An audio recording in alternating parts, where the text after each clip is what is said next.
Welcome to Advocate Today. I'm Aaron Dean. The mother of one of the Uvalde school shooting victims is running for mayor in honor of her late daughter. Kimberly Mata Rubio's daughter Lexi was among the 19 fourth graders who were killed when a gunman opened fire in Robb Elementary School in May 2022. Two teachers were also killed in the shooting. Mata Rubio is looking to replace the current mayor, who is stepping down to pursue a Texas House seat. Mata Rubio currently works as an advertising executive at a local newspaper. The special election will take place in November. An alarming new study is saying that schools with more diverse student populations have a harder time holding on to their principals. That's according to data from the National Center for Education Statistics. It shows about 7% of principals at schools where at least 50% of the student body is made up of students of color moved to a different school between the previous 2 school years. That rate was 4.6% at schools where less than 25% of enrolled students were of color. It should be noted that the data does not indicate the principal's reasons for moving. Florida Governor Ron DeSantis is sparring with Disney, well, once again, this time on the campaign trail in Iowa. The Republican presidential candidate is blaming the company for, quote, the sexualization of minors. Take a listen. At the end of the day, we are going to protect our children. We oppose the sexualization of minors. We are going to do battle with anybody who seeks to rob our children of their innocence. And if it's big, bad Disney, we are going to stand strong, and we are not going to back down. And we did not back down on that. Of course, we know it's not just Disney that DeSantis is at war with. He chopped at LGBTQ+ and Black history in schools in Florida. But in the heart of South Florida, the Stonewall National Museum Archives and Library is showcasing queer history. And Executive Director Robert Kesten says that the community's story and struggle are woven into the fabric of America. Florida it's got a lot going on right now, you know. How is the museum kind of stepping in to make sure that, queer history and information and, all, stuff like that is make sure that it's told and told correctly and that, the culture is preserved? Well, we do that by setting up our exhibits, by loaning materials out to other libraries, museums, and exhibit spaces. So we have materials that are already out there. We also are preparing a variety of different shows to be in different places, and hopefully those will all come through.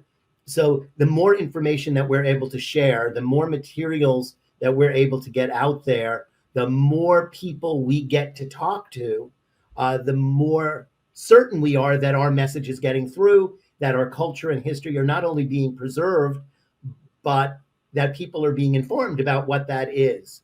And they find miraculously that we're fully integrated into mainstream society, in the arts, in education, in science, in all of those places where people don't necessarily think that people in the LGBTQ plus community are. We are.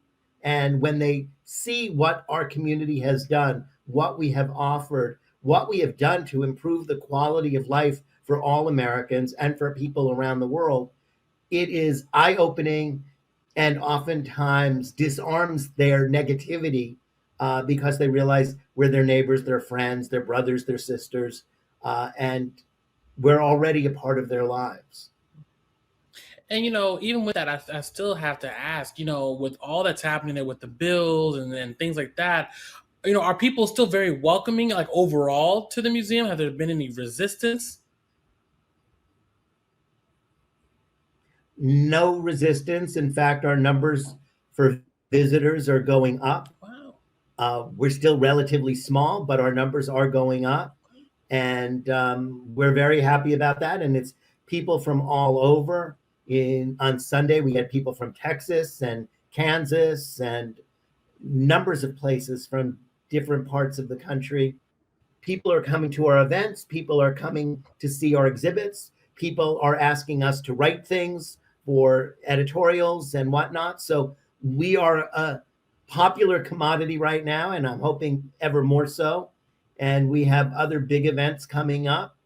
And I'm hoping that the positive message that we're putting out there, that people should not be afraid, that people should recognize the fact that our community is not the same as it was back in 1969 at the time of Stonewall, but we are a well-organized, well-oiled machine with high-level professionals staffing major organizations across the United States of America.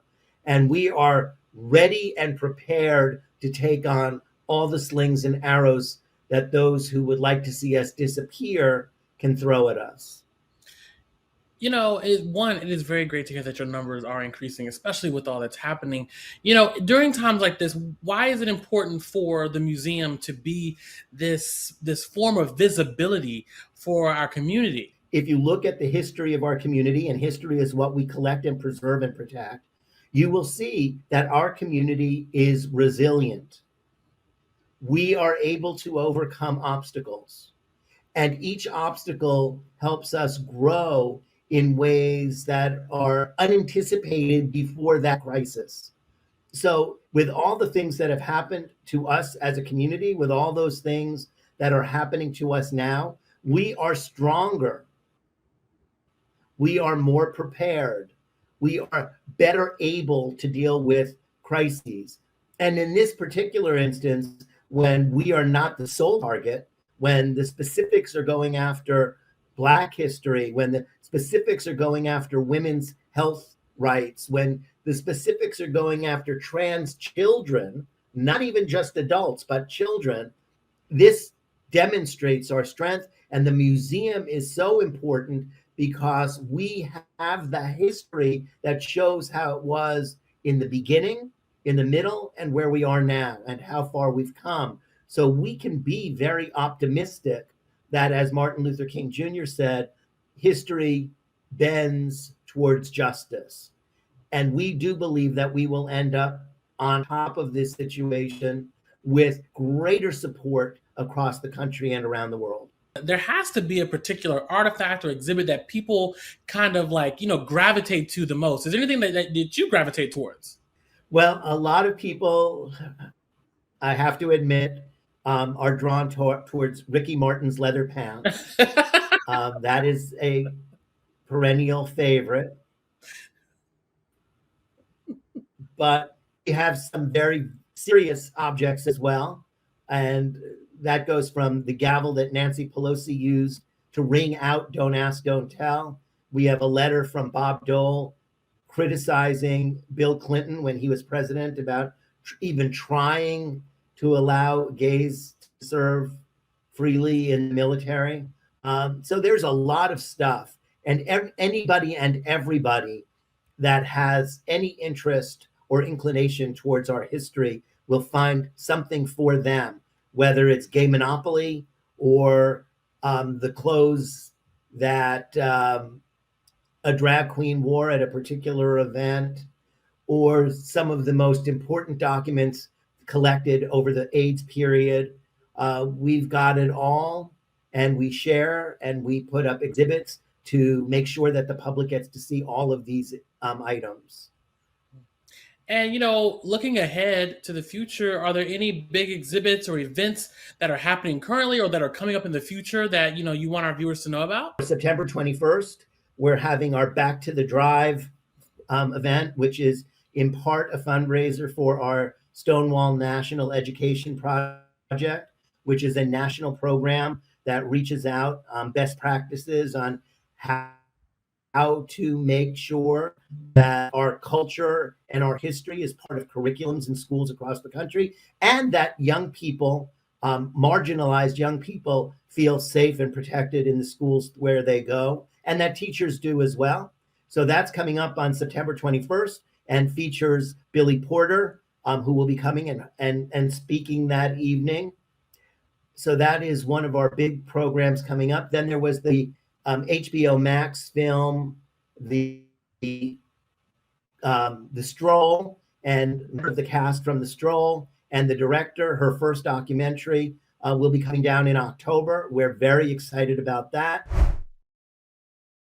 Thanks for watching Advocate Today. Download the app in the Apple or Google Play Store to stream us live, and you can even subscribe on our YouTube channel. Thanks for watching. I'm Aaron Dean.